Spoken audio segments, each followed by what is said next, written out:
ఇశ్రాయేలులు 6 రోజులు పని చేసి ఆ పని ముగించి 7వ రోజున విశ్రాంతిగా ఉండవలసిన విశ్రాంతి దినమండి.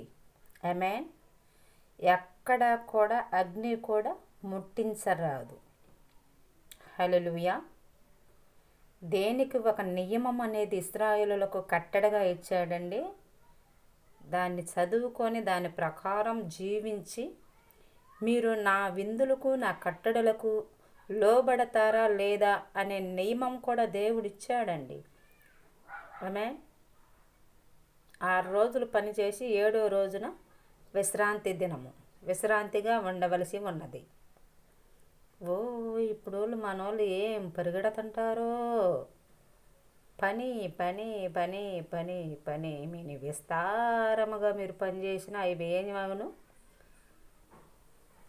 చిల్లులు గోతంలో పోసినట్లు అవుతుందంట. దేవుడికిచ్చే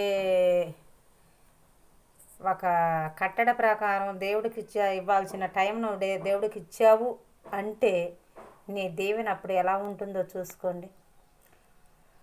మలాఖీలో కూడా చెప్తాడండి, దేవుడి నియమం ప్రకారం మీరు జీవించి ఆయన కట్టడ ప్రకారం జీవించే మనసు కలిగి ఉంటే ఎంత ఆశీర్వాదకరమైనది. ఈ అధ్యాయం అంతా చదువుకుంటూ చాలా శ్రేష్టంగా ఉంటుంది. విశ్రాంతి దినం కోసం మీరు ఏం చేయాలి, ఎప్పుడు ఎలా ఉండాలి అనే నియమం ఉంటుందండి.